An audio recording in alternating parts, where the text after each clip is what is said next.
పశ్చిమాసియా దేశాలన్నీ ఒక్కసారిగా ఉలిక్కిపడ్డాయి. ఇజ్రాయెల్ దెబ్బకు లెబనాన్ మొత్తం బిత్తరపోయింది. హిజ్బుల్లా చీఫ్ హసన్ నస్రుల్లాను ఇజ్రాయెల్ డిఫెన్స్ ఫోర్స్ బలగాలు మట్టుబెట్టాయి.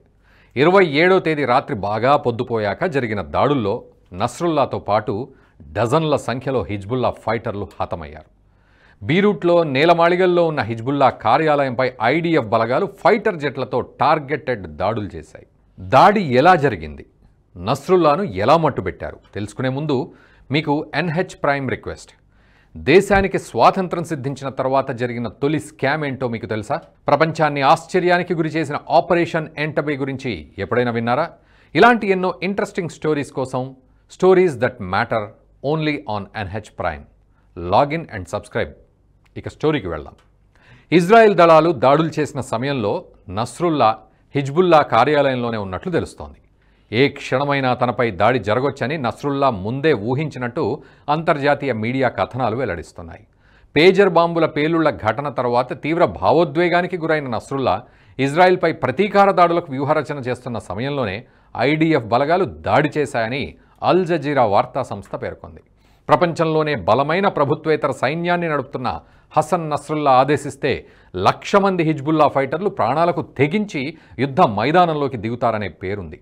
బీరూట్లోని దహియే ప్రాంతంలో నేలమాళిగల్లో అత్యంత సురక్షితంగా భద్రతా వలయంలో ఉండే కార్యాలయంపై ఇజ్రాయెల్ దళాలు ఊపిరి సలపని రీతిలో విరుచుకుపడ్డాయి.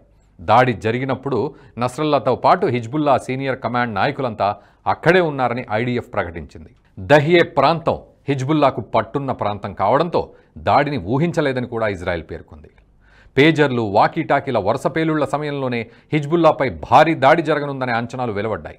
ఒక పెద్ద దాడికి దిగుతున్నప్పుడు ఇజ్రాయెల్ దళాలు ప్రత్యర్థి అప్రమత్తతను పరీక్షిస్తాయంటారు అంతర్జాతీయ రక్షణ రంగ నిపుణులు. అయితే ఇజ్రాయెల్ తమపై దాడులకు దిగుతుందని హిజ్బుల్లా కూడా సరిగ్గానే అంచనా వేసింది. అయితే మరీ ఇంత స్వల్ప వ్యవధిలో విరుచుకుపడుతుందని మాత్రం ఊహించలేదంటారు. పేజర్ పేలుళ్ల తర్వాత హిజ్బుల్లా దళాలను సమావేశపరిచిన హసన్ నస్రుల్లా పూర్తిస్థాయి యుద్ధానికి సంసిద్ధంగా ఉండాలంటూ పిలుపునిచ్చాడు. యుద్ధ సన్నాహక దశను మొదలుపెట్టాలని బలగాలను ఆదేశించాడు.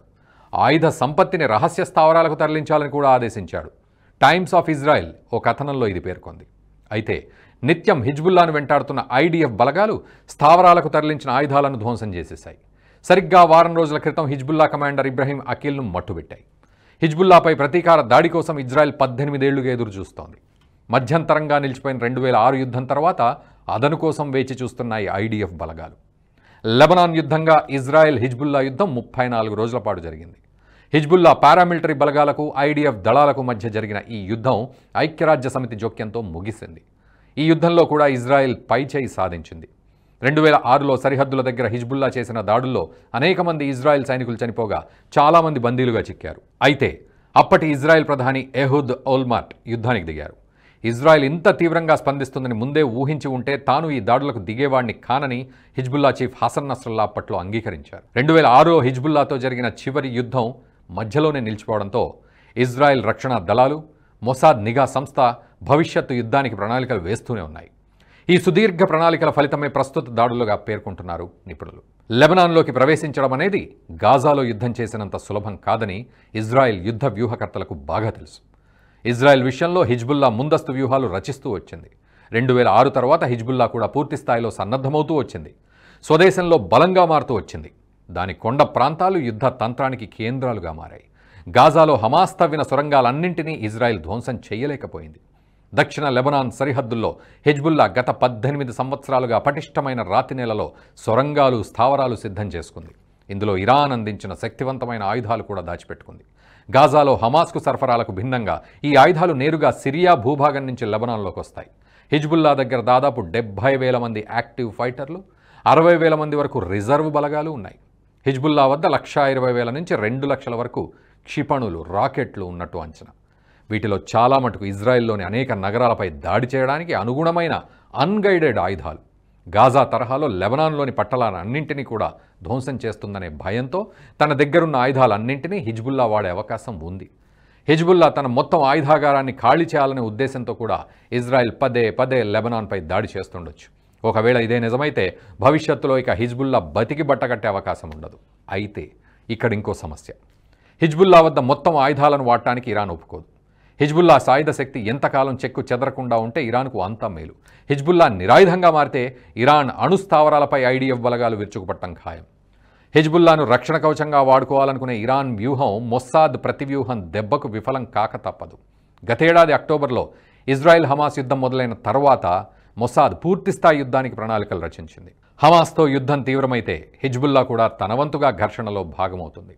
యుద్ధం తీవ్రమవుతున్న కొద్దీ హిజ్బుల్లా పాత్ర పెరుగుతుంది. ఈ కారణంగానే ఇజ్రాయెల్ హమాస్తో పాటు హిజ్బుల్లాను కూడా మట్టి కరిపించాలని పథక రచన చేసింది. కొంత నష్టాన్ని భరించైనా హిజ్బుల్లాను తుదముట్టించాలనే వ్యూహానికి పదును పెట్టింది. హమాస్తో జరిగే యుద్ధంలోకి హిజ్బుల్లా వచ్చినా రాకపోయినా లెబనాన్ పీడ విరగడ చేసుకోవాలనేది ఇజ్రాయెల్ వ్యూహం. అయితే ఇజ్రాయెల్ ఊహించినట్టుగానే హిజ్బుల్లా కూడా హమాస్కు తోడుగా నిలిచింది. దీంతో ఇజ్రాయెల్ పని మరింత సులువైంది. మొసాద్ వ్యూహం ఫలించి హమాస్ తరహాల్లో హిజ్బుల్లా కూడా మట్టి కరిస్తే ఇజ్రాయెల్ తదుపరి హౌతీలను లక్ష్యంగా చేసుకునే అవకాశాలు పుష్కళంగా ఉన్నాయి. ఇదే జరిగితే ఇరాన్ ఇజ్రాయెల్ యుద్ధం అనివార్యమవుతుంది. పశ్చిమాసియాలోని 18 దేశాలు ఈ స్థితికి రావడం ఖాయమంటున్నాయి. ఇదే గనక జరిగితే ప్రపంచ భౌగోళిక రాజకీయాలు మరింత ఉద్రిక్తమవుతాయి. పశ్చిమాసియా యుద్ధాల ప్రభావం ప్రపంచ వాణిజ్యం మీద పడుతుంది. మరీ ముఖ్యంగా ఆసియా దేశాల వాణిజ్యానికి ఆటంకం ఏర్పడుతుంది. పశ్చిమాసియాలో నెలకొన్న పరిస్థితుల రీత్యా బీరూట్లోని భారత దౌత్య కార్యాలయం లెబనాన్లోని భారతీయులను తరలించేందుకు ఏర్పాట్లు చేస్తోంది. లెబనాన్లో సుమారు 3000 మంది భారతీయులు ఉన్నట్లు తెలుస్తోంది. లెబనాన్పై దాడుల విషయంలో భారత విదేశాంగ శాఖ ఎలాంటి అధికార వైఖరి ప్రకటించలేదు. ఇజ్రాయెల్ బంధం కారణంగానే వ్యూహాత్మక మౌనం పాటించి ఉండొచ్చంటున్నారు అంతర్జాతీయ నిపుణులు కూడా. సాయి గారు, మీ మీద నమ్మకం ఉంది. మీరేం చేస్తున్నారు? దేశాన్ని మంచి చేస్తారు. మీరు ఓటీటీ ఛానల్ ఓపెన్ చేస్తారు. Give me the honour to become the first subscriber.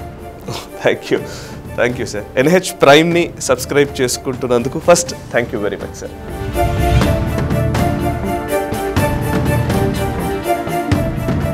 ఈ వీడియో మీకు నచ్చినట్టయితే లైక్ చేయండి, 10 మందికి షేర్ చేయండి. అలాగే కామెంట్ల రూపంలో మీ అభిప్రాయాలను మాతో పంచుకోండి. Nationalist hub group of channels ను సబ్స్క్రైబ్ చేసుకుని తెలుగునాట జాతీయవాద జర్నలిజాన్ని ప్రోత్సహించండి. ఈ వీడియో కింద ఉన్న బెల్ ఐకాన్ పై క్లిక్ చేయడం మర్చిపోవద్దు.